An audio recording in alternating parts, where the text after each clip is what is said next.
of the School of Data Journalism.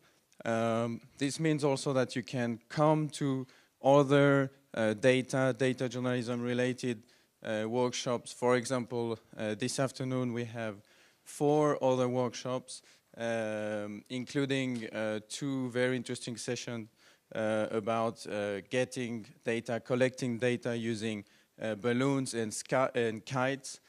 So for the persons planning to come to these workshops, please take some wind and rain gear, because we're going to be outside taking pictures. And that's it for me.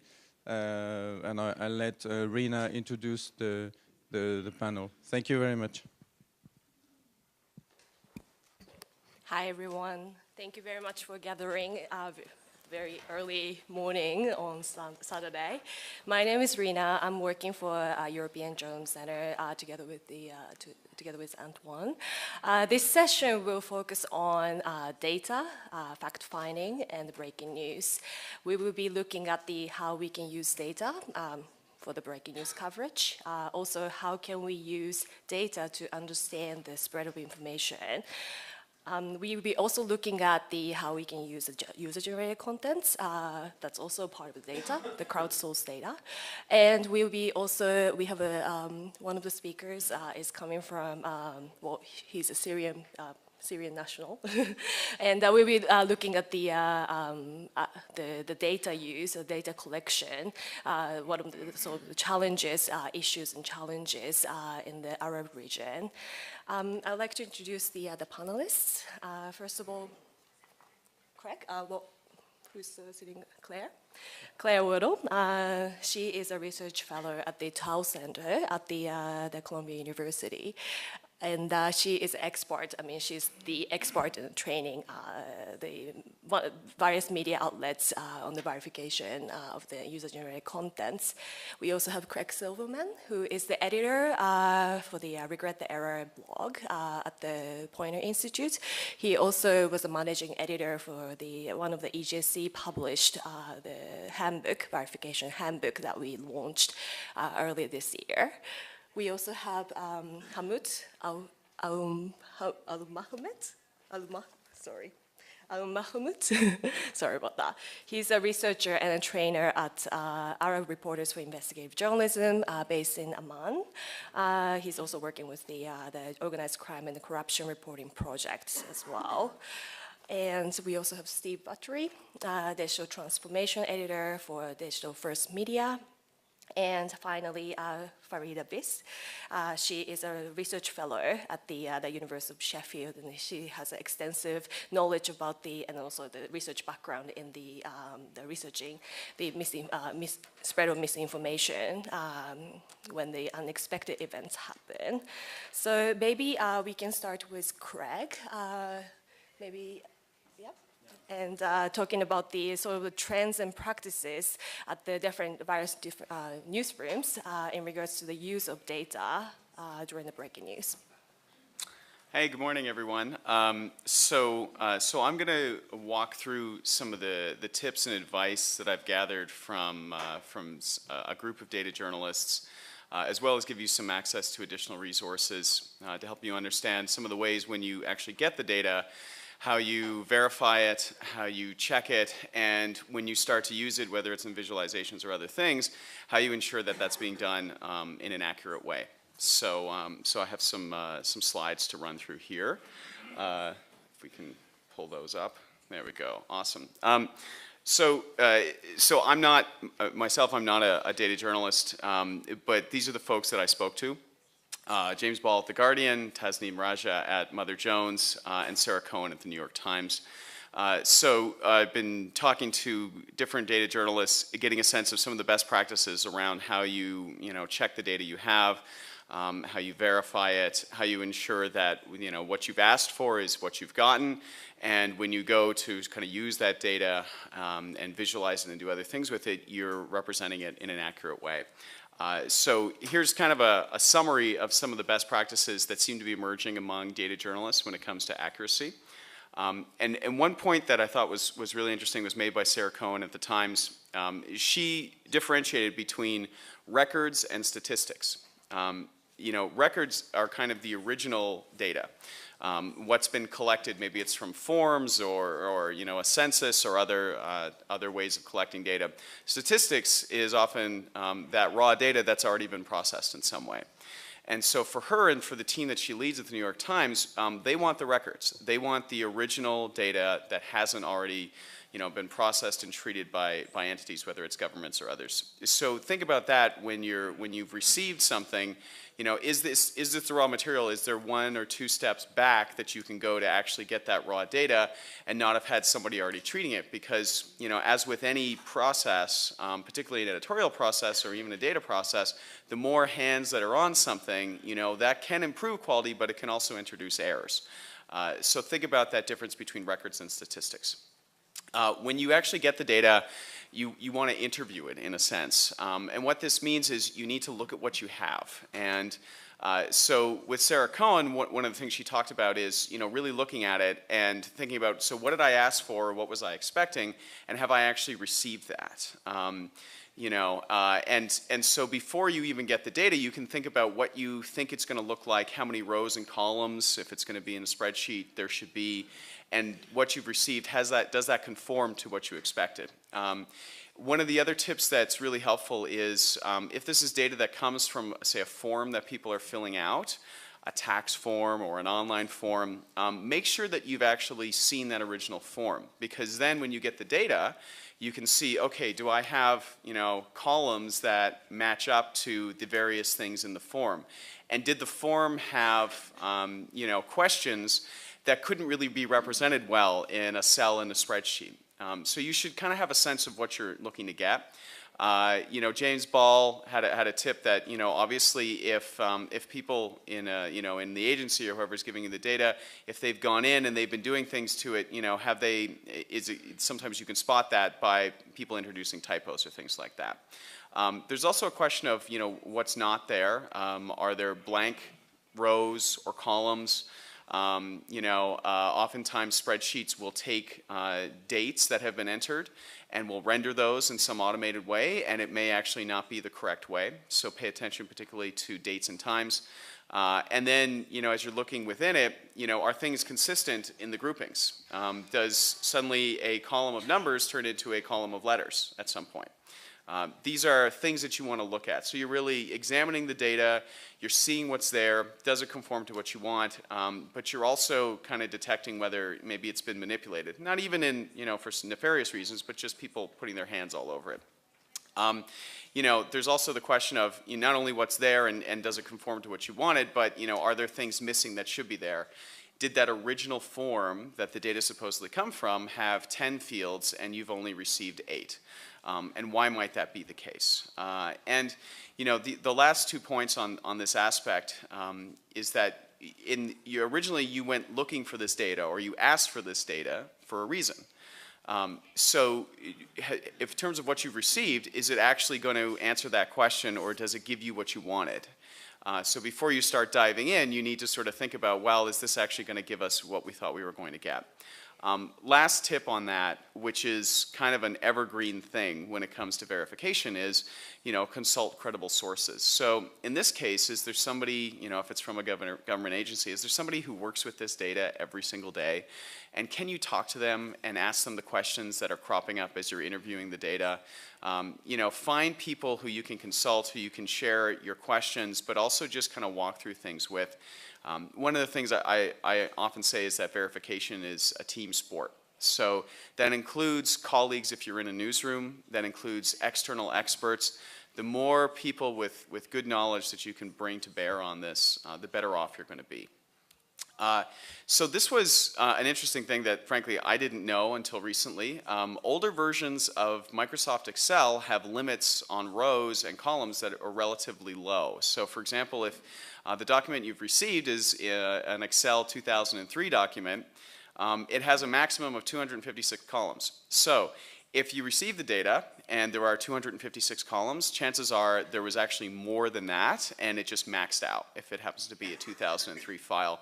Same with the number of rows. If there's 65,536 rows in that document, then chances are there was more data, it just kind of maxed out. You know, it's gotten better. You can see the difference between the 2003 Excel document and more recent versions of Excel. They've increased it.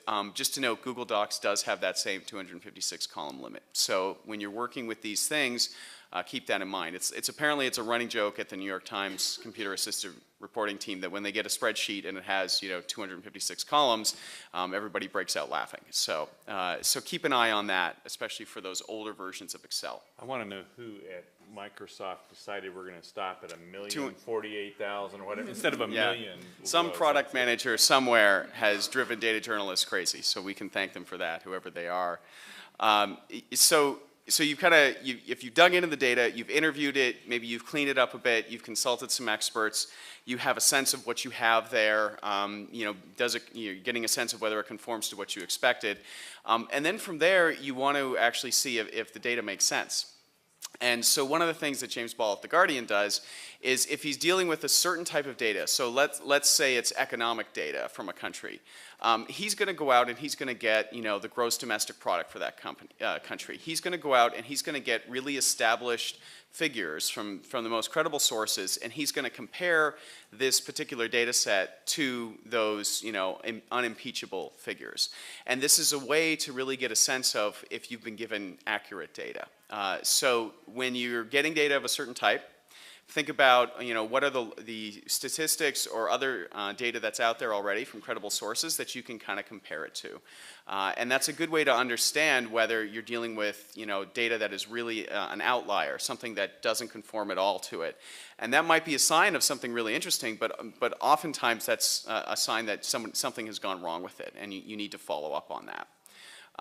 One of the tips from Tasmin at Mother Jones is they have an interactives team and they have producers and other people, but they actually require their journalists there to participate in kind of the data process. And the way they do that is they train them on a standardized format, they use Google Docs, of how to set up a spreadsheet and how to set it up correctly.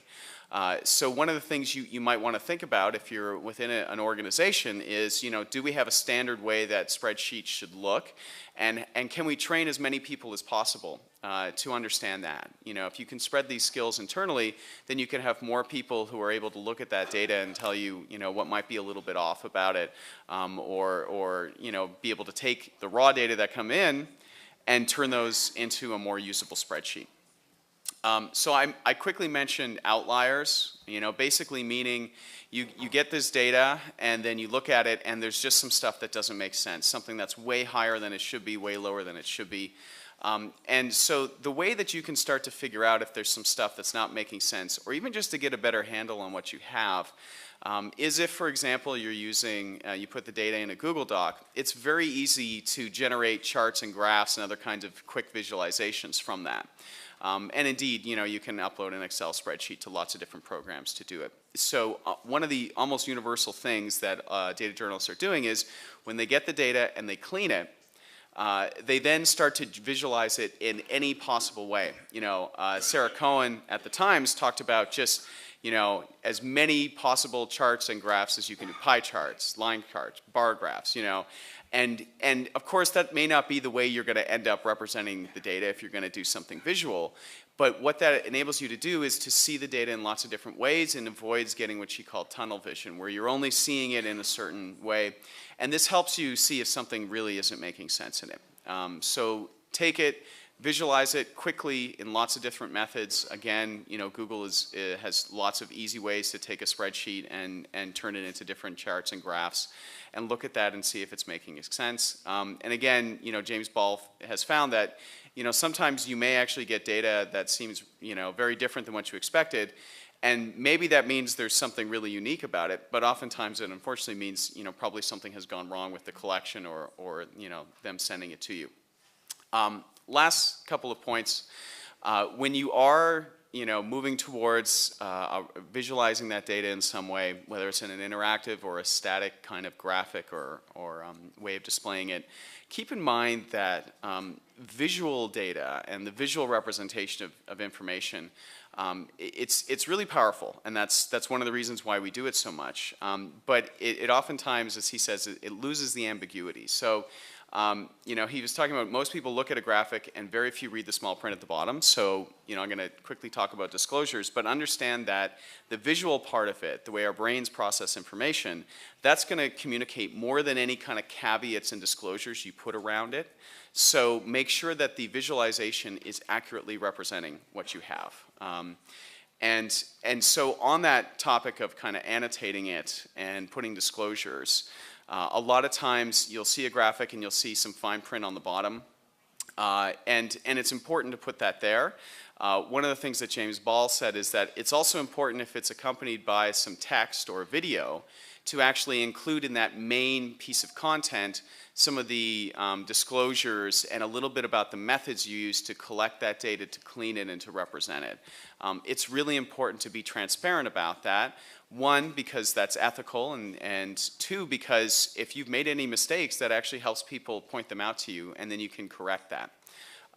And one of the processes that a lot of data journalists are using is to kind of go through all of their notes and everything and re-examine the entire process they followed to get to the point of actually visualizing it.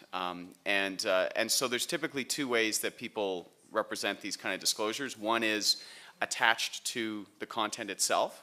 So if it's an infographic, you need to have it there because people might share it and have it travel online. So it needs to be there. And then the second thing is what's often referred to as kind of the nerd box, where you may actually have a separate little piece of text that's just about the methods. But I do like the tip to get it into the main piece as well, because people will often ignore that small print, or they may ignore the nerd box. Another option for this is what's called a data diary. So while you're working, you mark down all the ways you collected the data, all the ways you've processed it, all the tools you used, all the APIs you made calls to. This is something that Tasneem's team at Mother Jones is going to start doing a lot more, and they're going to publish this data diary. And kind of one of the last tips here is you should share the data.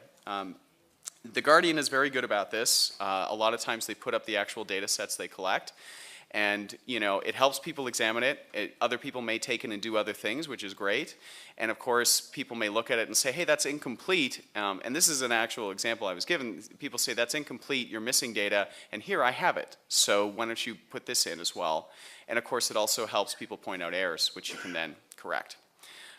So just quickly to wrap up with some general tips. Realize that our natural tendency, particularly as journalists, is we want to tell a kind of simple and straightforward narrative. And so be cautious of that tendency to kind of oversimplify or magnify data. Complexity exists in the world, and we should find ways to represent that accurately. This is no different than any other journalism process. Verification is a part of it. And these are some of the tips and things you can use. Have those rules of thumb on hand for the data so that you can check it very quickly and understand if it kind of fits with with that realm of data that you're dealing with. When you get the data, along with cleaning it, you want to also visualize it in lots of ways to kind of get a sense of what you have and see if there are any outliers. And if you're going to visualize it, in a final product, you need to verify that it's actually being represented correctly. Last two tips, you want to disclose what you're doing with the data and disclose the data. And of course, the final thing is, whether it's Excel limits or other kind of tools you're using, they have limitations in them. They can often introduce errors. So don't put your tools on a pedestal. Understand that they're not foolproof, just like we aren't foolproof as humans. And you want to make sure that you understand their limitations. So I have, if you want to write down the URL at the top there, I found 4 other really, really good articles from data journalists with some tips and best practices around ethics and around verification of data. So if you take the bit.ly/bundles/Silverman/1 there, that will give you access to all of the 4 URLs I've listed below that. One of them is a guide to using statistics correctly. Another one is about disclosures and corrections and other things. So these are all good reads from, again, top-notch data journalists. So that's some extra reading, and we'll take some questions and happy to talk more, but thank you. Thank you very much, Craig, for especially emphasizing the importance of the data accuracy, also the importance of a structured data collection method at the newsroom, and how to put data into context and visualize it. Steve, if you could talk about the Project Unbolt at the Digital First Media and the data used for the news coverage. Sure. The project I'm working on got its name from a phrase our CEO John Payton described our newsrooms. Even though we've done a lot of work on digital skills and digital techniques,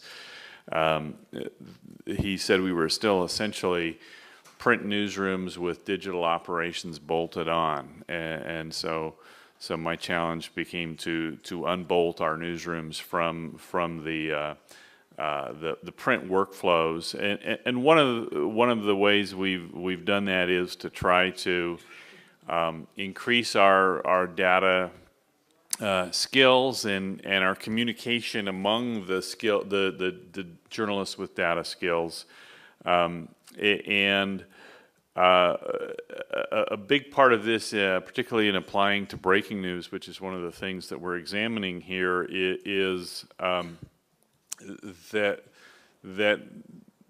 if you work on your data skills and some of the points Craig was talking about off deadline on some routine watchdog type journalism where you've got some time and you're not facing the breaking news pressure of immediacy and deadlines and so on, that you then can apply these data skills in fairly quick fashion with some verification steps and so on in the breaking situations. An example.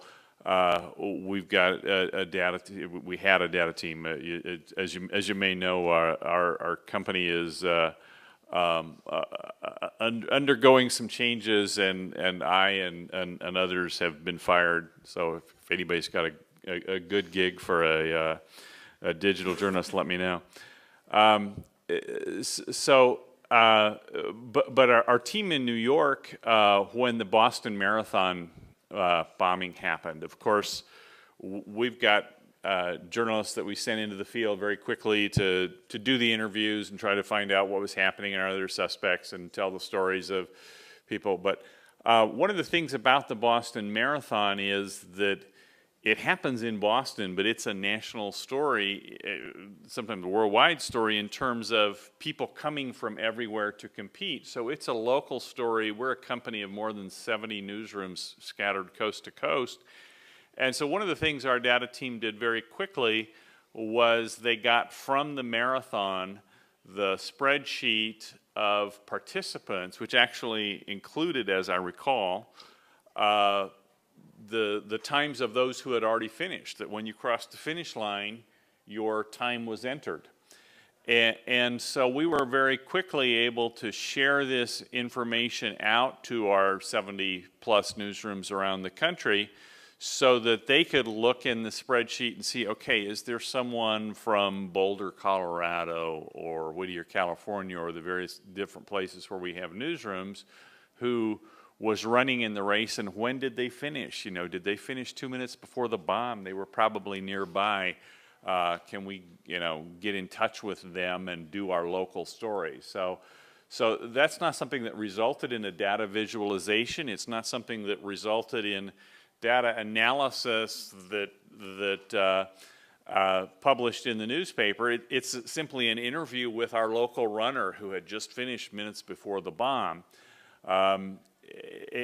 And so that's an example where data helps in the breaking news story, and that getting into the data mindset in doing journalism, that almost every story you work on relates in some way to data is critical to doing that. Another way that we're doing that is we're using a tool called Geophedia that collects geotagged social information by location. And again, we're using this in the routine stories.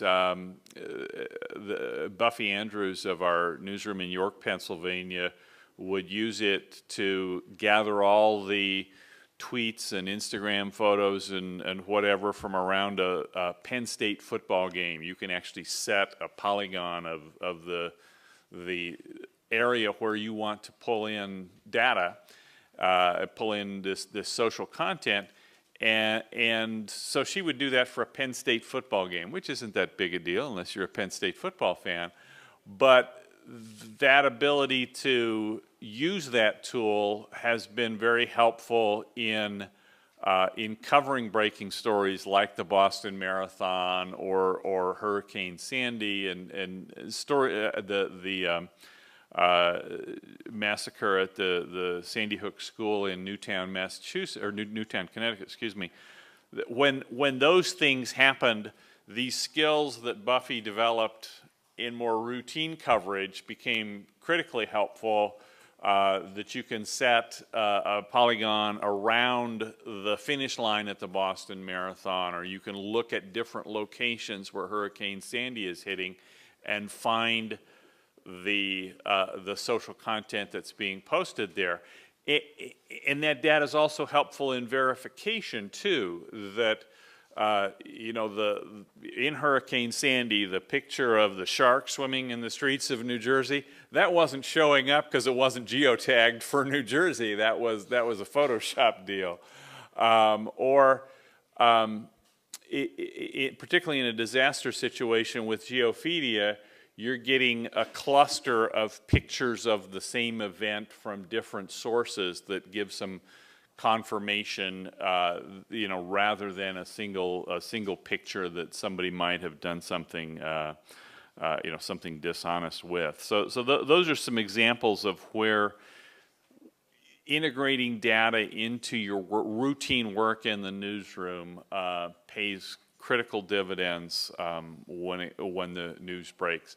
And before I want to wrap up, since this is the last of my panels at the conference, I want to wrap up with a shout out to the translators and the camera crews and the directors in the back that really make this conference work really well. I've dealt with translation that was kind of difficult to understand, and the translation here has just been outstanding. So thanks to all of you. Thank you, Steve. I think it was really, you know, one of the important aspects that you mentioned about the coordination about different expertise, especially nowadays we have a data journalist or the web developers coming into the newsroom, but obviously we also have a social media editors who are verifying content. How do we ensure there's a good communication and coordination among the different skill sets? And we also want to talk a little bit more about the what we can find and what we can't find by using the big data. But before going into that, I would like to ask Claire to cover the sort of, you know, focusing more on the crowdsourced data, which needs verification. She will be talking about the user-generated contents verification as well. Good morning. So this actually feeds in a little bit to what Steve was saying. And when I was asked to speak on this panel, my immediate reaction was, I don't do data. But the truth is that in breaking news situations, user-generated content is becoming big data. But of course, it comes with issues. And if I can just bring the laptop up onto the screen. Back in 2010, I was doing some work with the BBC. And in London, there was going to be a strike of the subway, the tube. They decided they were going to have a strike. They had one the other day as well. And at the BBC, I said, I really want to do something because we can't send out 100 reporters to stand by all the different tube stops to say, yes, this one is open. No, this one is closed. And I said, there must be a way that we can use the crowd. So you might have heard of Ushahidi, which is a tool that was developed in Kenya, and it was the ability for people to plot events. And it was designed by a woman, actually, with a team in Nairobi around the Kenyan protest back in 2009, and Ushahidi is Swahili for witness. And so she built this incredible tool. It's open source. Ushahidi allows people to basically report what's happening. And then they developed this version, which is just crowd map, which allows anybody to create it. It's like WordPress. You just say, this one was tubestrike.crowdmap.com, and you can make your own. And this is not a good example at all. I put it up there because I was responsible. But it was a really interesting way of just playing. As you can see, it has no BBC logo on it. The BBC said, just do it, but do it quietly. Then if it fails, it doesn't matter. I think it's really important sometimes to play with these tools and just understand what happens, because I said, if there's a terrorist incident in London, the BBC should have been able to have practiced on these kind of platforms. But just very quickly, each dot was a dot that the crowd had reported, whether it was this tube station is open or closed, or there's some bikes available if you want to take a free bike, or this ferry is running. But the issue here is around verification. So when we're talking about big data and user-generated content, of course, verification is a huge issue. So all of these dots, we had to say, here's a photograph of a tube stop being closed, but we haven't verified whether that's true or not, but we're allowing this for you to see it. So verification in UGC and breaking news situations is really important.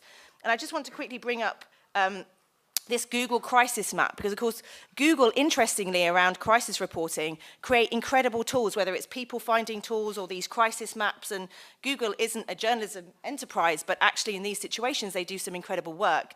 And this was around Hurricane Sandy, and they have these different layers that you can view, and it's, disaster relief, it's your shelters, it's a whole host of really interesting information that Google have plotted. But on this year, they decided that they wanted to have verified YouTube videos. Now, of course, this is always the way. You wake up on a Saturday at 8:30 and you check it, and it's no longer tickable, which is a shame. But what it meant was that there were so many YouTube videos around Hurricane Sandy, but many of them were not true. They were from previous storms, or they just weren't from New York. I saw one with palm trees that people were sharing. I was like, not so many palm trees in New York. So there's always those issues. And so on this layer, there was lots of YouTube icons that people could click and say, this is a verified video of the storm. So this issue of the extra information that newsrooms can provide is about verification around UGC. Anybody can see the UGC, but here's the stuff that really counts. And actually, it's interesting that Steve was just talking about this, but this was, again, from the Boston Marathon. One of the videos that you might have seen was a woman, and she was running with a GoPro camera on her head. And it's an incredible 14-second video of an eyewitness account of what she was running here. And all of a sudden, you're watching the video and the explosion happens. Now, it's an incredible video, but of course, how do you verify that video and say, who is this person? How do we contact her? And here's the thing that Steve was talking about, which was the run tracker. They were able to locate the name of the woman with the GoPro camera on her head, and her name was Jennifer Treacy. And by going to this data set and checking, Jennifer Treacy, because of her little thing on her trainer, was tracking, and she was 2 minutes from the finish line, so it definitely was Jennifer Treacy. So I think one thing I'd say from working in breaking news situations and in many newsrooms is exactly as Rena was saying, the social media editor and their team is often here. The data journalists, many of you are in this room, are often over here. And very often there isn't a sense of how can those types of skills work together. And certainly on a number of breaking news situations, the skills that data journalists have, it's just another part of the brain to say, have you thought of this? Have you thought of that? And around verification, it really should be all hands on deck. And Craig was right to say this is a team effort. So whether it's thinking, hang on, we've got a little bit more time, maybe we could create a map and create a layer of verified videos, maybe we could create some information here that can add to the story. There's so much emphasis on what can we put out now, but many of these breaking news situations, the coverage will last 2, 3, 4 days, and there needs to be space for people to say, how can we add to this story? And I think there's real opportunities there for working together. So I really just wanted to say that very quickly, that it's not obviously big data, but there's a whole number of skills that can work together to create really strong, what do Americans say? Synergies.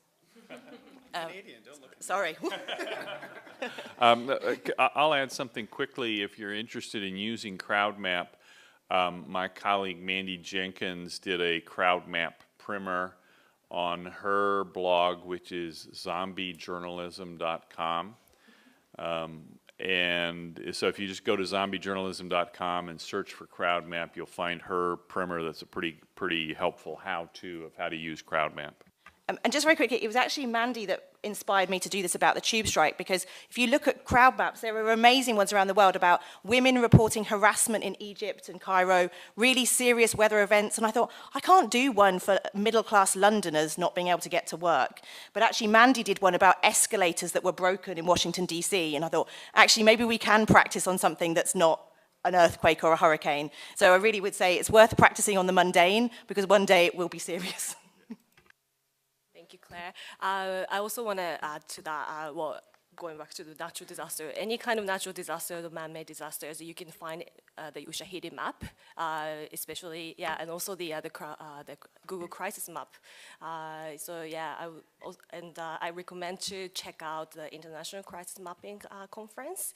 It's the biggest, the mapping basically network of the developers, but also the data data experts as well. So take a look, and I would like to ask Farida to discuss some of the the research findings as well about how information spread on social networks when unexpected events occur.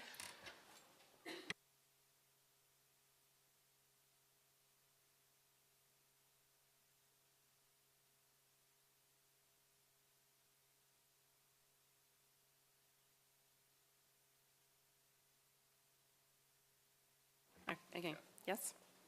Can I have my slides, please? Okay. Okay, so I was asked to talk a little bit more about wider patterns in terms of how information spreads, specifically on social networks.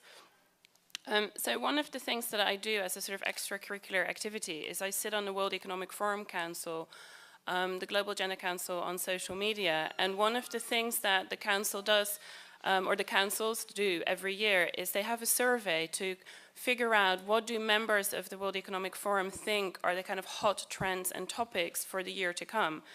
And so when they did the survey last summer, one of the things that I was asked to respond to is that on number 10 was a concern over the rapid spread of misinformation online. So if you look at the kind of the top... Can we get her slides up on the screen?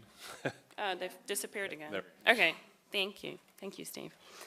Okay, so just to very quickly recap then, some of the key issues that were identified for 2014 are sort of the usual suspects in terms of widening income disparities, issues around tensions in the Middle East and North Africa. But on number 10 was the spread of misinformation online, and I was asked to respond to that. And so what I want to share with you is just some general kind of developments in this area, both in terms of perceptions of the spread of misinformation, but also what do we actually know about the spread of information and misinformation on social media, specifically in terms of breaking news. So just to give a kind of a couple of points of books that have recently come out. So when I mainly speak to academics, I always recommend a verification handbook. So I thought what I'll do on kind of for you is to highlight a couple of books that have come out recently that more widely talk about how information spreads on social media, specifically looking at virality. So there's this book by Karine Nahon and Jeff Hemsley that looks at how do things go viral? How do we start to understand these different patterns? What are the different ways in which different kinds of events go viral?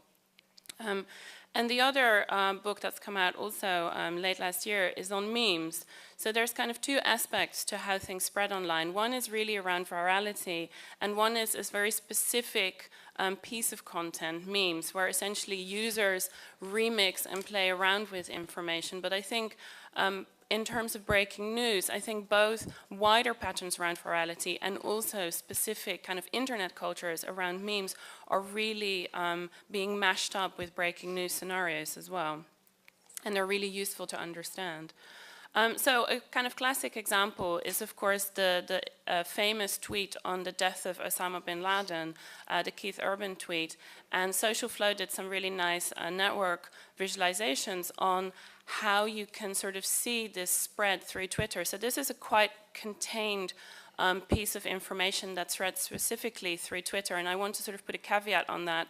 not everything is that contained in terms of a social media platform, but this is very much located on Twitter. And what they identified, and Nahon and Hemsley talk about this as well, is the conditions under which this was able to spread. So this was a combination of a person who was at the time working for Donald Rumsfeld, who was in the know, who was very close to being able to verify this information, and then CNN picking up on it. So you see these two very large clusters of spreaders. But what is really important here is the role of gatekeepers. So the kind of combination of being close to the source, but then also having powerful gatekeepers push out this information under the right conditions as well. So a number of kind of elements have to come together for the information to spread.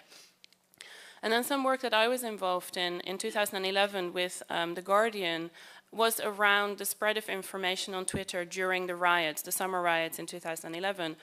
And one of the things that we were specifically interested in is the way in which rumors spread, so misinformation specifically to do with 7 different rumors. And one of the things that we found there is, again, the role under very particular conditions of specific users, in this case, being able to debunk information.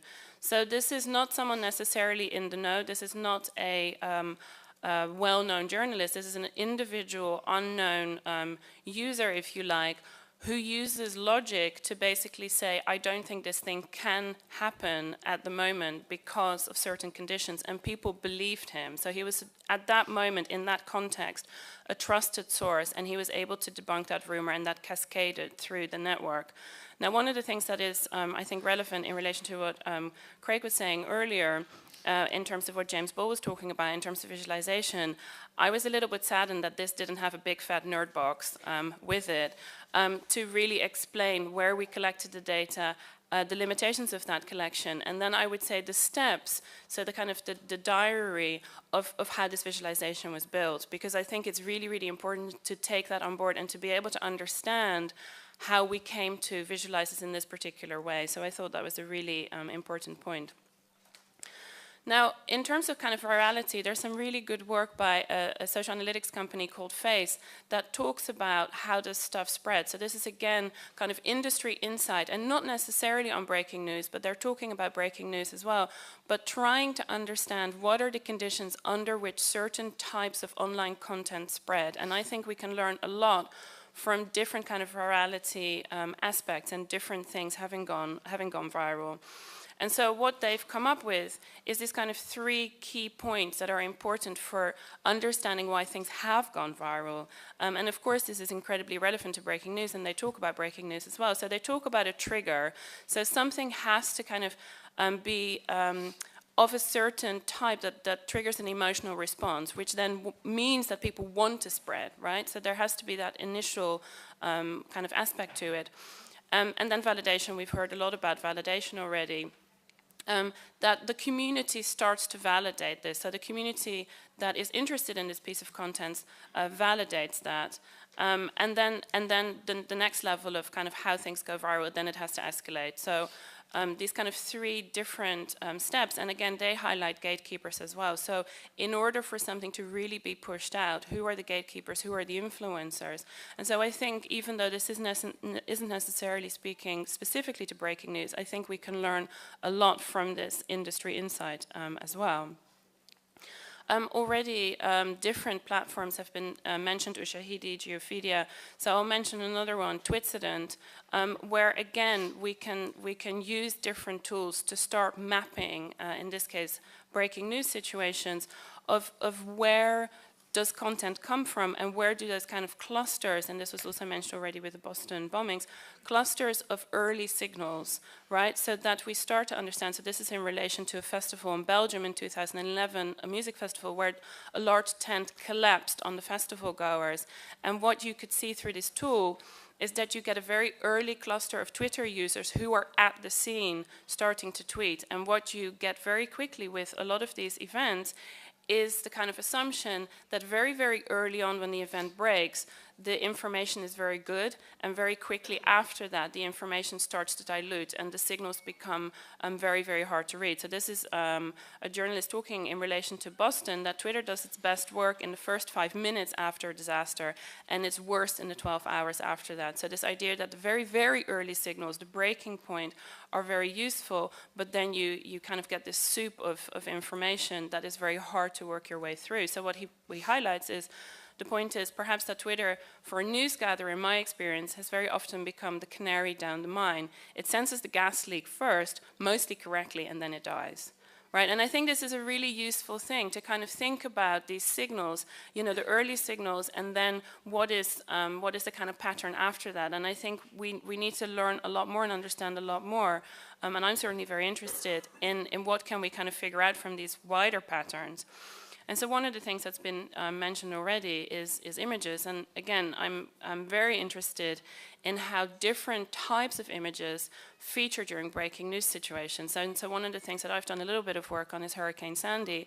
And one of the things that I was very struck by is the screen grabs, excuse me, screen grab from disaster movies. So this is The Day After Tomorrow, where Anonymous was uploading these screen grabs pretending that this was happening right now. But what is interesting is that this spread quite a lot. So you have this kind of very complicated layer of the use of popular culture, the use of disaster movies, then inserted into a breaking news scenario and trying to kind of debunk these images. And that anonymous username wasn't any kind of tip-off there, was it? Well, apparently you would think that would help. I was struck by this as well, that that sort of wasn't enough of a tip-off. The sharks have already been mentioned, the sharks in the floodwaters. So what we did, we had a look at the idea that the spreading of fake images during Sandy was seen as a big problem. So what you got is different users debunking images very quickly. And what was very interesting is that the image of the flooding of Ground Zero, even though it was real, it was perceived for quite a long time to be fake because it looked too good to be true. So you get this thing about aesthetics, that people have particular ideas about what looks reasonable in terms of real and what potentially is not. And so in this case, the real image was perceived for some time to be quite suspect. So that, I think, raises a lot of very interesting things about fake and how you verify. That goes beyond, you know, just simply true or false, but also ties into kind of internet cultures and people playing around with these images, which I think in breaking news scenarios adds a layer of complexity and adds a layer of kind of complication for dealing with, you know, what do you do with Anonymous playing around with Hollywood disaster movies and taking screen grabs and putting that as part of, you know, the information that is out there?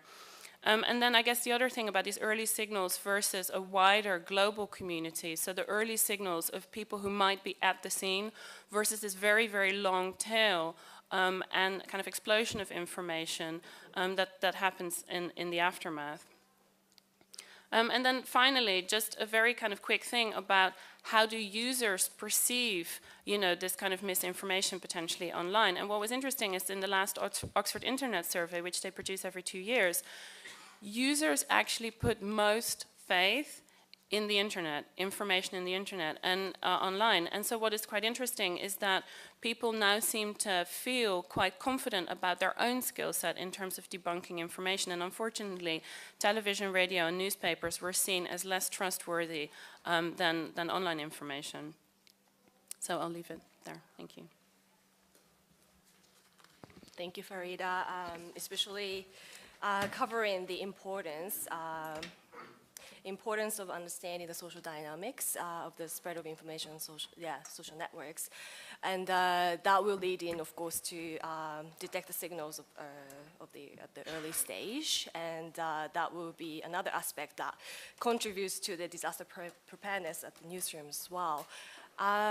We'd like to move on to the final speaker, Hamut, who will be talking about the data collection and investigative journalism in the Arab world. And hopefully he can cover the countries like Egypt and Syria, where the access to information is limited. Yes, hi everybody.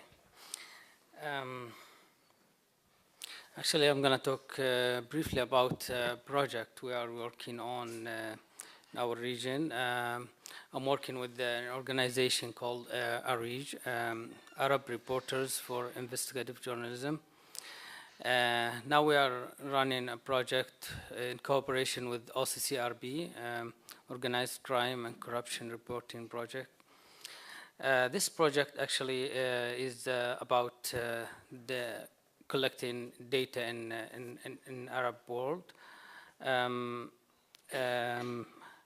We are actually working on this project from a concept that we saw in our region.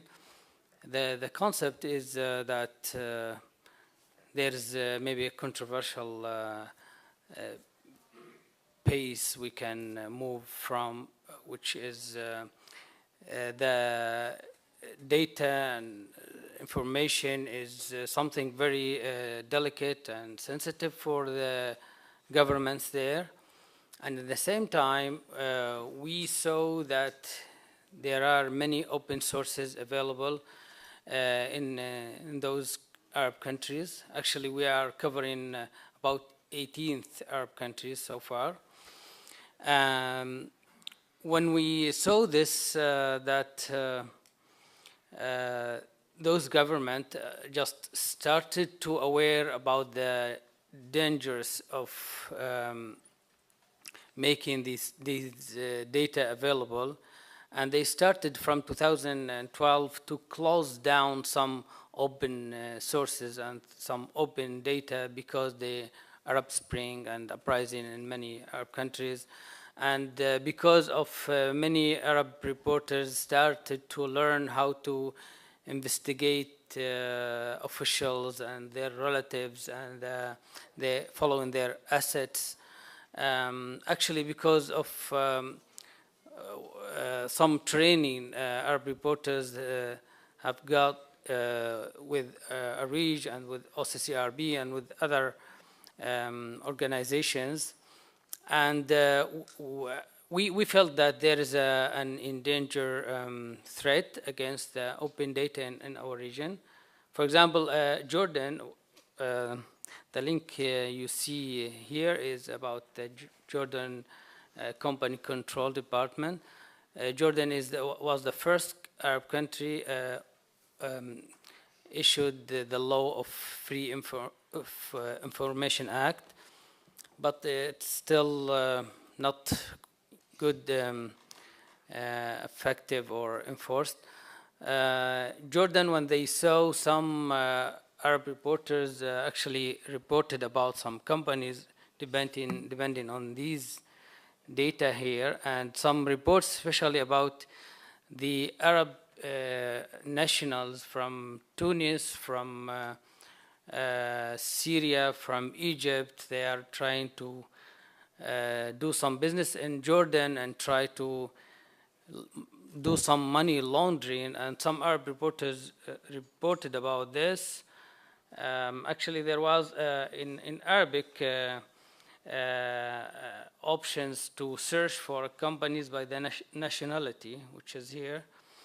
It's not available in English.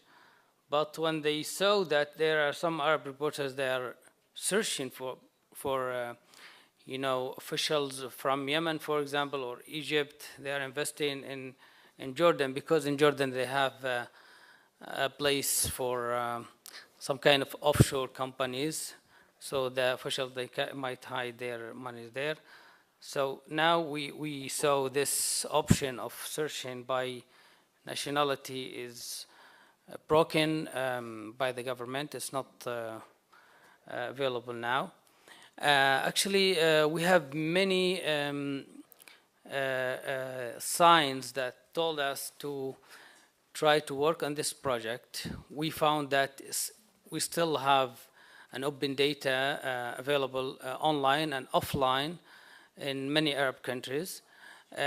What I mean by offline, for example, when we see the official gazettes of many Arab countries, we can see they put online all the version of the official gazette, except the business records. I mean, usually in the hard copies of the official gazette, they put every company is registered in this country, but they don't put it online.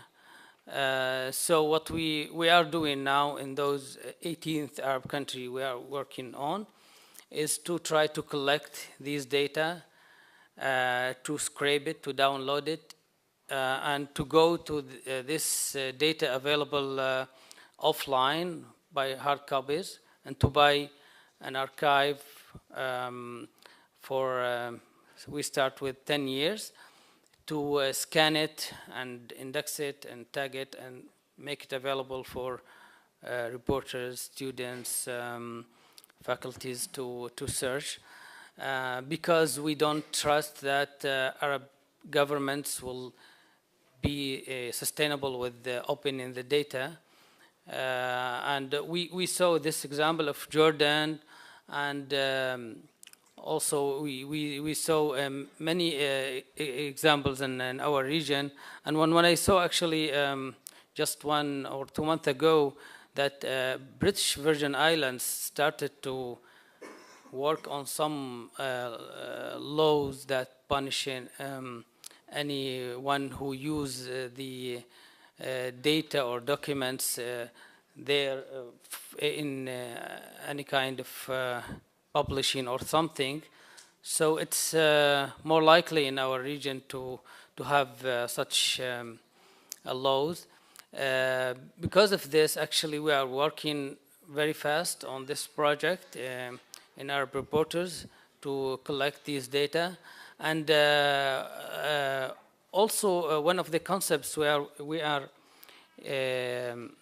depending on that is even in the Arab region, where most of the countries, they are not democratic countries, they try to make any action or any business or any kind of thing done by the government or anyone recorded. They want to be, they want everything to be registered and legal.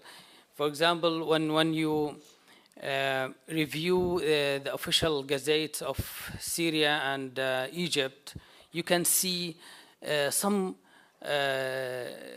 new laws issued every week, every day, but you don't see them on the national news agencies, but they are just in the official gazettes. And very few journalists there, they care of opening official gazettes and see what inside them. In Syria, you can see every week piles of new laws.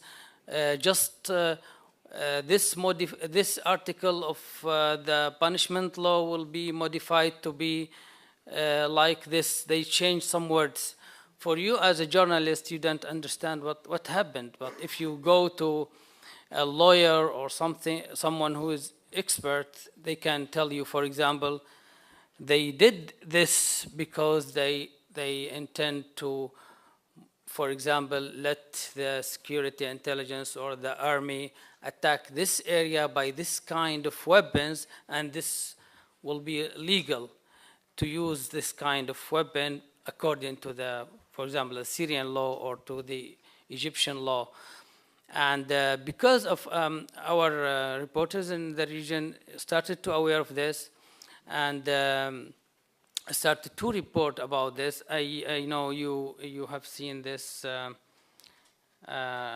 what's called information. 100 information heroes. We have Syrians, we have this colleague is from Syria. Yeah, he has a media center, and he's one of the persons who started to work on, collecting some data about the government, and especially in these cases, I'm talking about which is how they started to legalize their bad actions. And we have also this colleague, Razan. And we can see also in Egypt some colleagues. They are in the list of this 100 information heroes. This is what I can say, and we can answer your question. Thank you. I'd like to add, in the instance of the government data that then went away, anytime you're using government data, you need to be sure to download it. I mean, there's value in linking to their database because it's going to be constantly updated, hopefully.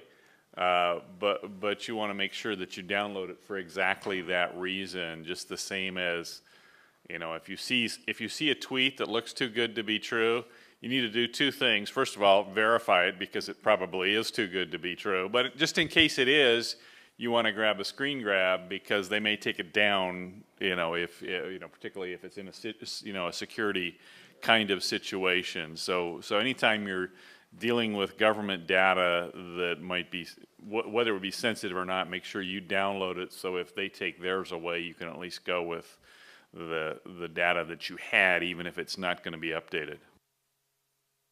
And also, Hamoud, you're working with the Brown Moses blog as well? Yeah. So you have a sort of the network being established for for the verification experts as well. I would like to throw one question from my side about the issues and the risks in regards to data collection. What are the risks journalists need to bear in mind when collecting and using different types of data and technology-supported tools for breaking news coverage? Is anyone who can comment on the risks? I could speak to a risk that potentially isn't an obvious risk. It's social media companies suing you, potentially. You're not allowed to share this data, right? So one of the points that was made earlier in Craig's presentation, in terms of, you know, you put your visualizations out there, you put your stories out, and then, you know, share the data. That's not possible with Twitter data. Which I think is a huge problem. So for Reading the Riots, we weren't able to share the 2.5 million tweets that we collected. So we weren't able to share with anyone, essentially, you know, our data set so that people could verify and could kind of pick over it again and could potentially challenge our findings. So there's, I think, an issue when you're working with social media data that you have to find different ways of trying to share that data. So one of the ways that you can share Twitter data is you're allowed to share the identification of the tweet. So each tweet comes with basically a number so that people can kind of reverse engineer the data set, but you can't share the whole data set straightforwardly, which I think is a problem for academics, and I certainly think it's also a problem for journalists. Just one other risk to highlight, particularly in the breaking news context. You know, when something is evolving, you're obviously not getting the full picture. So if you're collecting data in that instance and you're actually then, you know, putting out, whether it's a visualization or some kind of representation of it, you have to find a way to present that in a context to capture the limitations of what you have there. So if you're, you know, if it's an example with social media where it's just constantly flowing and churning, all you have is just a snapshot of that moment, and it's going to change potentially in seconds or certainly in minutes and over hours. So keep in mind in a breaking news situation how fluid that is and how that data is going to change rapidly. So putting things out and, you know, being really declarative about it and not capturing, you know, some of the weaknesses and how it's going to change, you know, that would be a risky thing to do. It could, you know, you could be wrong 5 minutes later. So that's, you know, that's one thing to keep in mind. Certainly, another thing to keep in mind in a breaking situation is you want to say when your data is a snapshot of, because it's such a changing situation. I was editor of the Cedar Rapids Gazette in 2008 when we had a catastrophic flood, and the one of the things we did was we sent reporters out to map the edge of the flood zone, and that map was very helpful, and it was very newsy, and it was very timely. And the water goes down, you know, so you have to say, okay, this was at this time, which was, I mean, obviously mapping, you know, that took place over a period of time. So the period of time that we did that included the crest of the flood, but obviously that news is perishable, and so we had to label that accordingly. We also did some data from the community on relocated businesses, and we had to include disclaimers. You know, we were asking people to fill in information on their businesses, and so we had to include a disclaimer that this was from the community, and that again, that it was part of it was, we said when this information came, because they might have relocated to this particular location first and updated that in our database, and then they moved somewhere else and didn't update the second time, and those sorts of things. So you want to say where the information is from and how old it is, because in a breaking news situation, it's constantly changing. We would like to also get some of the questions from the audience. Are there any questions? Anyone? Bueller?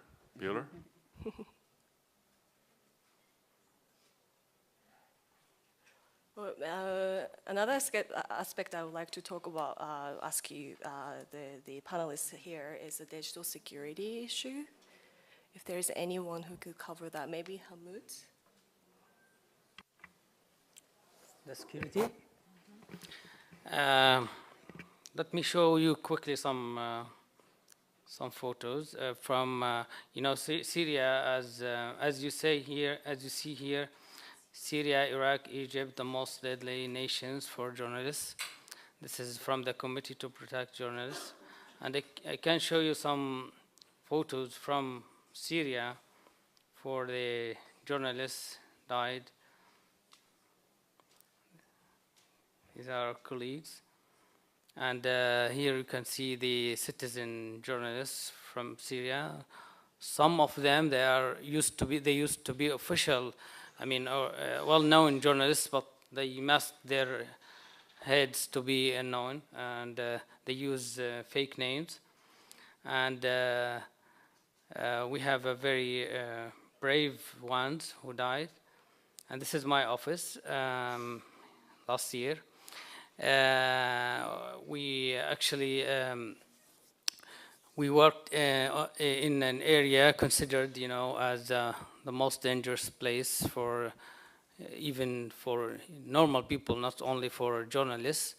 Our governments there, as I said, in Syria and in Iraq and in Egypt, they are very sensitive about the information, and they consider any kind of information published as national security, even if this kind of information available, as I said, because they used to put it, but they didn't used to see journalists just look into these data and try to see some leads and follow the money and ask also CRB to look for this man and map it and look for offshore companies. This is new techniques our reporters learned, but the governments, they think that journalists still on the old-fashioned, of being, you know, abide by their rules. We are actually losing reporters, our colleagues. Now we have some of them kidnapped by both sides, let's say, by the regime and by the extremists especially, because any one who's radical, who's extremist from this side or from the other, they don't want reporters to be witnessing and filming or reporting about. I always say that the truth and the professional reporters are one of the first victims of the extremists. The extremism, I mean, from the radical groups, Islamic radical groups, and from also the extremism of the regimes in our region. And you just see very few professional reporters are allowed to work. I can say it's very rarely. What you can see there, reporters who are appearing in the TVs or something inside these countries are like the people who agreed to make some propagandas for the regime, and they are like war lords now. But professional reporters usually work anonymously and work with the fake names, with the masks on their heads. So it's very very hard. But one of the things we are proud of our colleagues that they still there and reporting. And one of the things Rina mentioned is Brown Moses. I think he's going to speak in this conference today, or as I saw. Yeah, and he's like covering Syria from his sofa in London, but he's a very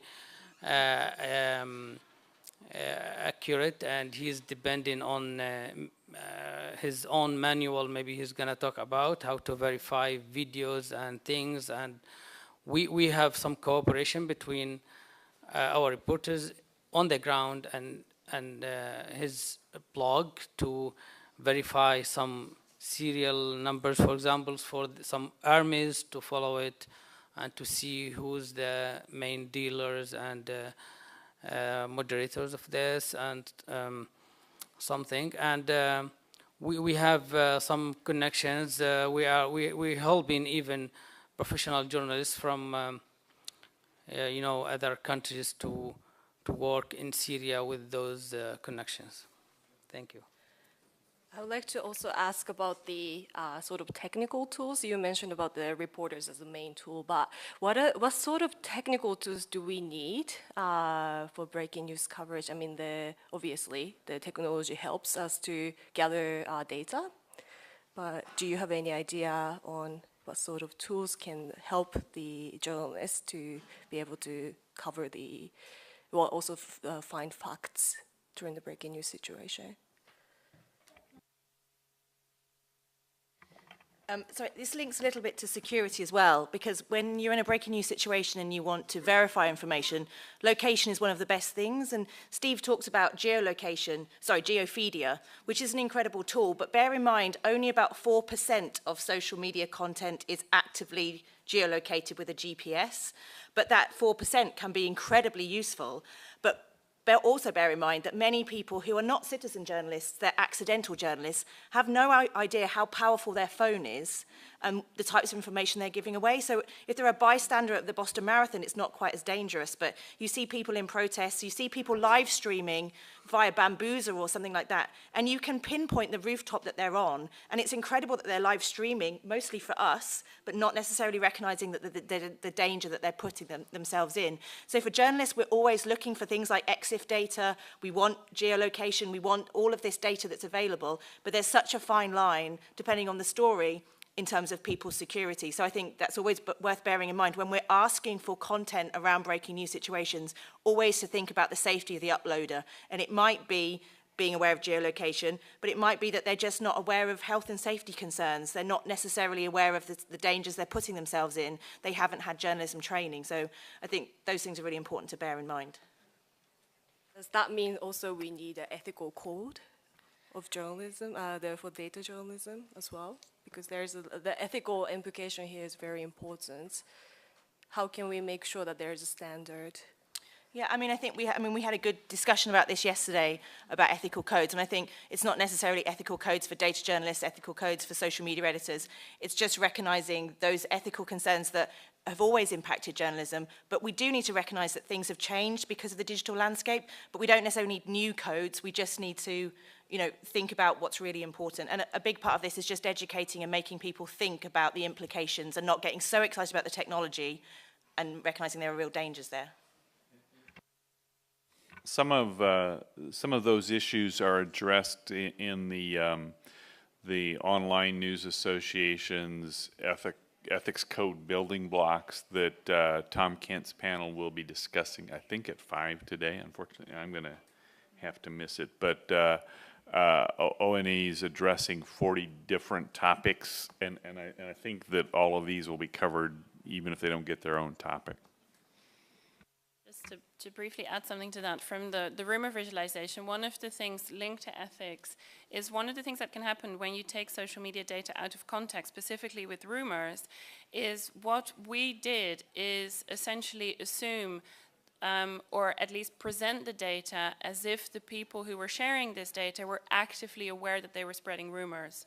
That is quite a big assumption, right? So when you pull this data and you label it as a rumor cluster, that does not necessarily mean that all these individual users in that cluster are actively thinking, haha, I'm spreading false information, retweet, right?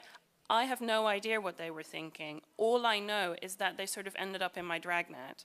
So what I think is really important to think about is essentially what assumptions are you putting on the data and whether or not there might be issues, for example, reputational damage, when you identify a person as the starter of what then turns out to be a rumor, right?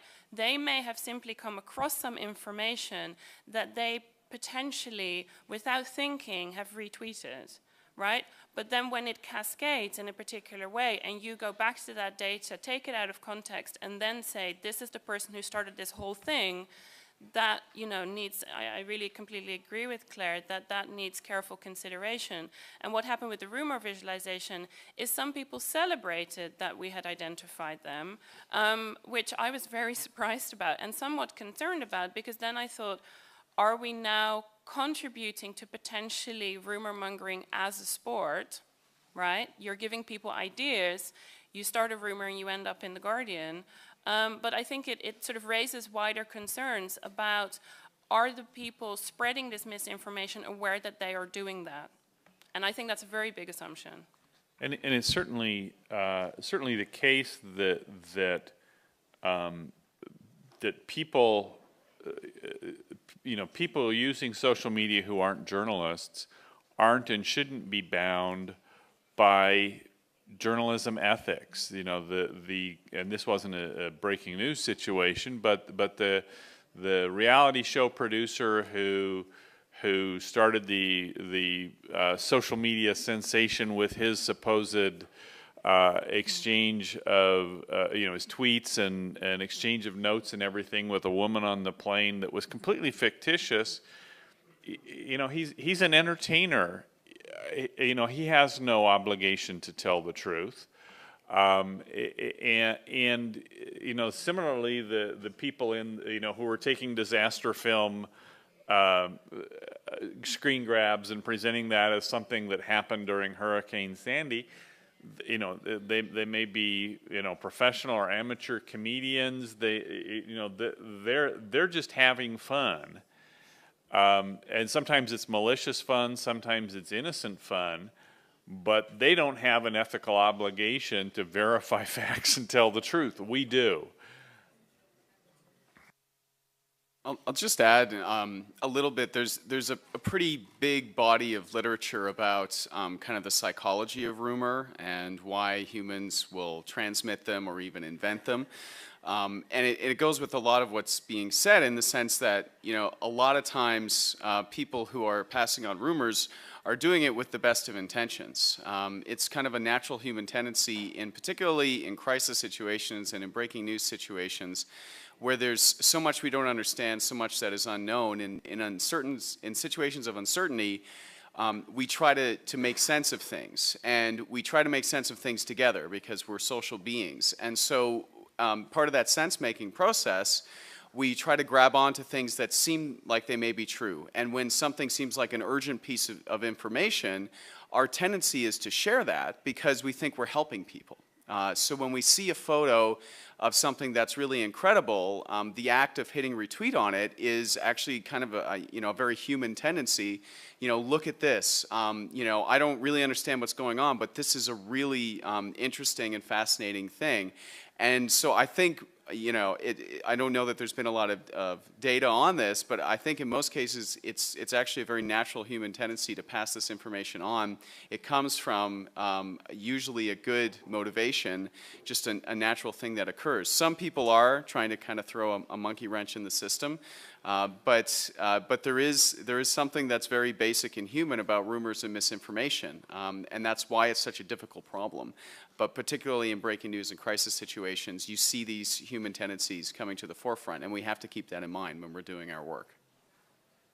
Can I very briefly add just one final thing? I think in terms of the rumors, I totally agree with what Craig has just said. I think the additional added complication is when things are not rumors, but when people simply want to believe things, right? So in terms of us making sense of these social worlds and breaking news situations, an additional complication is when we simply want things to be true for particular reasons. And this is, for example, what we saw with Hurricane Katrina.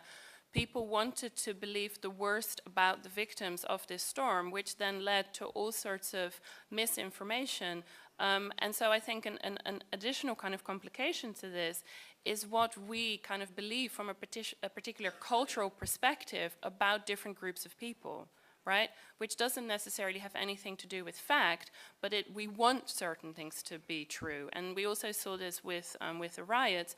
People wanted to believe the absolute worst about these rioters, which, really doesn't help when you also have these rumors swirling around, that you have this additional complication of our own social situatedness, of what we want to believe about certain people.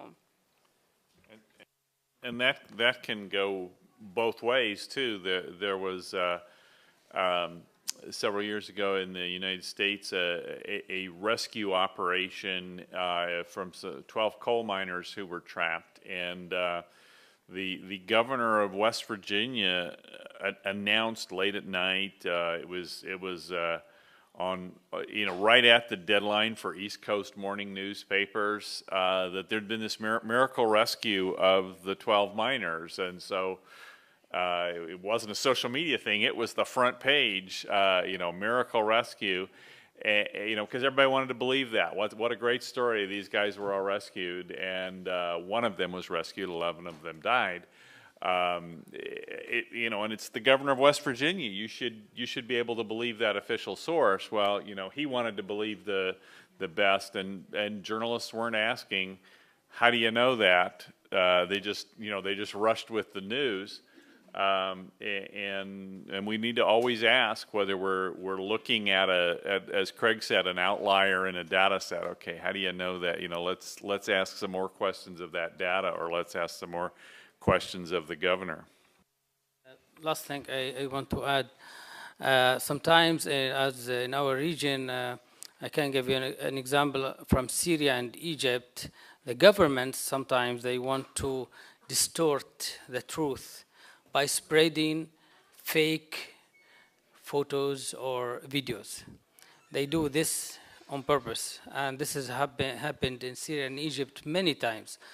For example, in the first of the uprising against the regime in Syria, the government was denying even the demonstrations.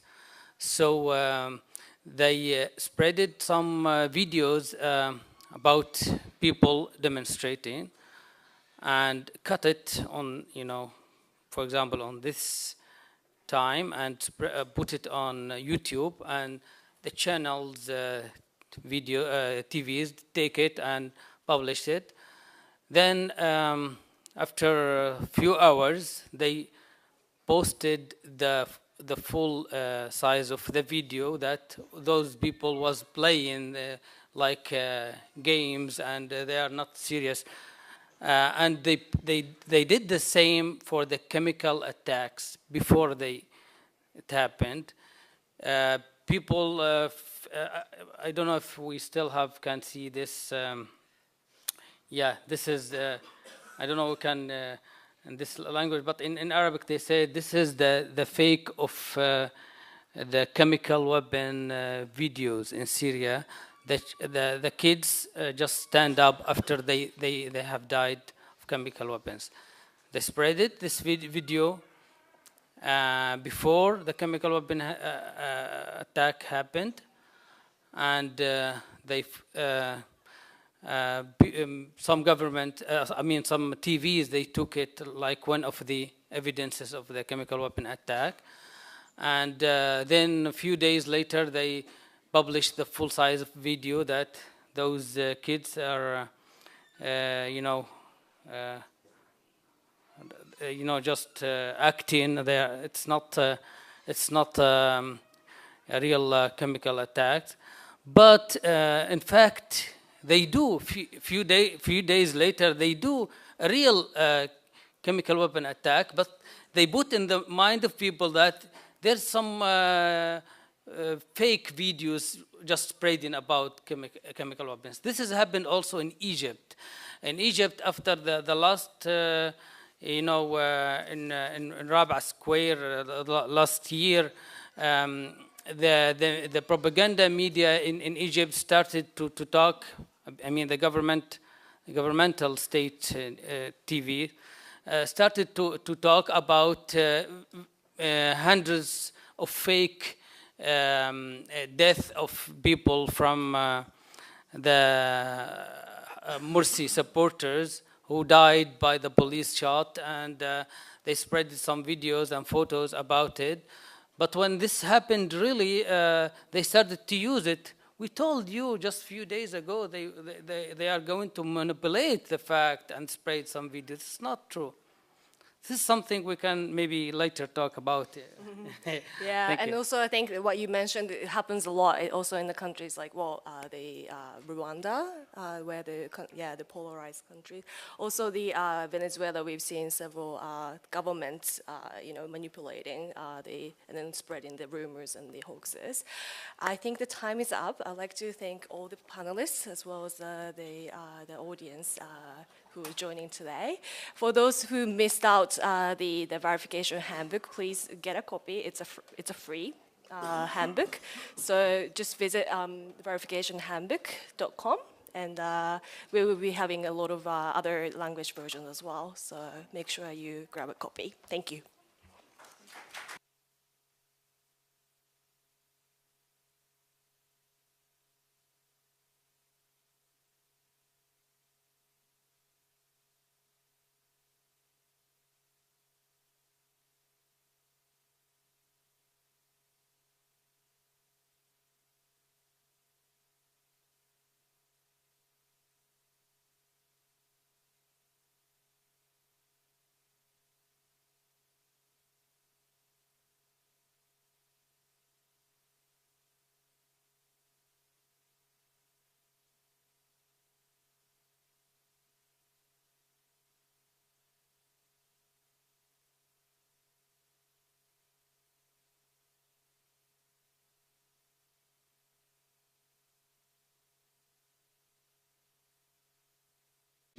So you should kind of have a sense of what you're looking to get. James Ball had a tip that, obviously if people in the agency or whoever's giving you the data, if they've gone in and they've been doing things to it, sometimes you can spot that by people introducing typos or things like that. There's also a question of, what's not there. Are there blank rows or columns? Oftentimes spreadsheets will take dates that have been entered and will render those in some automated way, and it may actually not be the correct way. So pay attention particularly to dates and times. And then, as you're looking within it, are things consistent in the groupings? Does suddenly a column of numbers turn into a column of letters at some point? These are things that you want to look at. So you're really examining the data, you're seeing what's there, does it conform to what you want, but you're also kind of detecting whether maybe it's been manipulated. Not even in, for some nefarious reasons, but just people putting their hands all over it. There's also the question of not only what's there and does it conform to what you wanted, but are there things missing that should be there? Did that original form that the data supposedly come from have 10 fields and you've only received 8? And why might that be the case? The last 2 points on this aspect is that originally you went looking for this data, or you asked for this data for a reason. So if in terms of what you've received, is it actually going to answer that question, or does it give you what you wanted?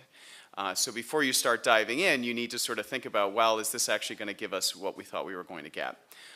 Last tip on that, which is kind of an evergreen thing when it comes to verification, is consult credible sources. So in this case, is there somebody, if it's from a government agency, is there somebody who works with this data every single day?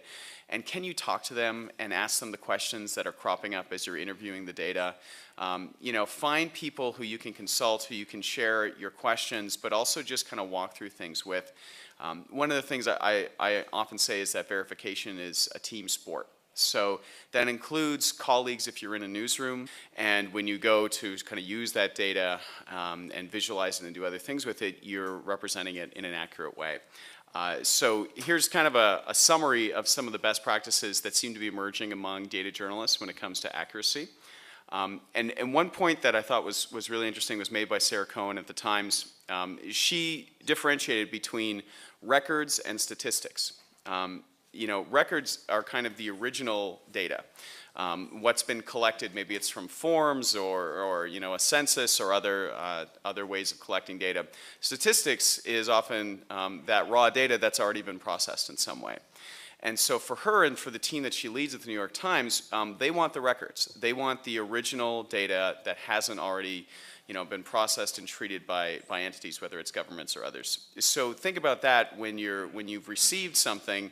Is this the raw material? Is there 1 or 2 steps back that you can go to actually get that raw data and not have had somebody already treating it? Because as with any process, particularly an editorial process or even a data process, the more hands that are on something, that can improve quality, but it can also introduce errors. So think about that difference between records and statistics. When you actually get the data, you want to interview it in a sense. And what this means is you need to look at what you have. And so with Sarah Cohen, one of the things she talked about is really looking at it and thinking about, so what did I ask for, what was I expecting, and have I actually received that? And so before you even get the data, you can think about what you think it's going to look like, how many rows and columns, if it's going to be in a spreadsheet, there should be, and what you've received, does that conform to what you expected?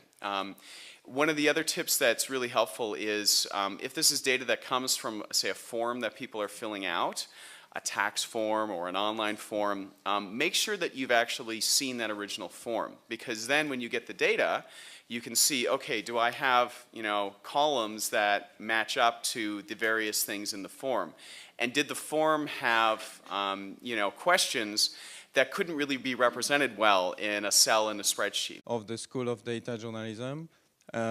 This means also that you can come to other data journalism related workshops. For example, this afternoon we have 4 other workshops, including 2 very interesting sessions about getting data, collecting data using balloons and kites. So for the persons planning to come to these workshops, please take some wind and rain gear, because we're going to be outside taking pictures. And that's it for me. And I'll let Rina introduce the panel. Thank you very much. Hi, everyone. Thank you very much for gathering very early morning on Saturday. My name is Rina. I'm working for European Journalism Center together with Antoine. This session will focus on data, fact-finding, and breaking news. We will be looking at how we can use data for the breaking news coverage. Also, how can we use data to understand the spread of information? We will be also looking at how we can use user-generated contents. That's also part of the data, the crowdsourced data. And we have one of the speakers is coming from, well, he's a Syrian national, and we'll be looking at the data use, the data collection, what are the challenges, issues and challenges in the Arab region. I'd like to introduce the panelists. First of all, Craig, who's sitting? Claire Whittle. She is a research fellow at the Tau Center at the Columbia University. And she is an expert. I mean, she's the expert in training the various media outlets on the verification of the user-generated contents. We also have Craig Silverman, who is the editor for the Regret the Error blog. That includes external experts.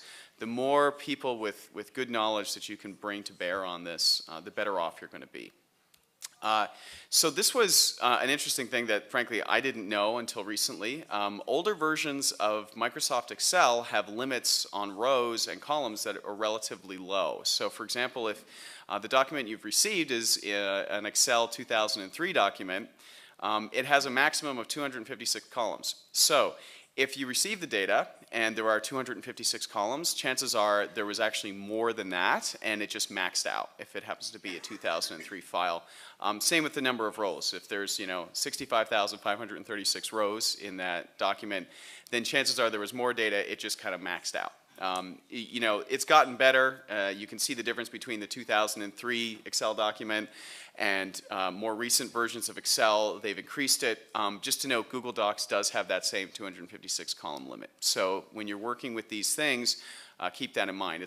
Apparently it's a running joke at the New York Times computer-assisted reporting team that when they get a spreadsheet and it has 256 columns, everybody breaks out laughing. So keep an eye on that, especially for those older versions of Excel. I want to know who at Microsoft decided we're going to stop at 1,048,000 or whatever instead of a million. Some product manager somewhere has driven data journalists crazy, so we can thank them for that, whoever they are. So you've if you've dug into the data, you've interviewed it, maybe you've cleaned it up a bit, you've consulted some experts, you have a sense of what you have there, you're getting a sense of whether it conforms to what you expected. And then from there, you want to actually see if the data makes sense.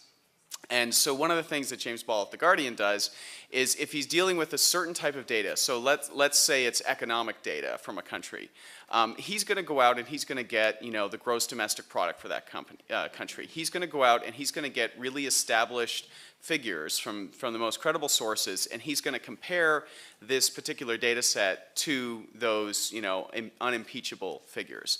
And this is a way to really get a sense of if you've been given Poynter Institute.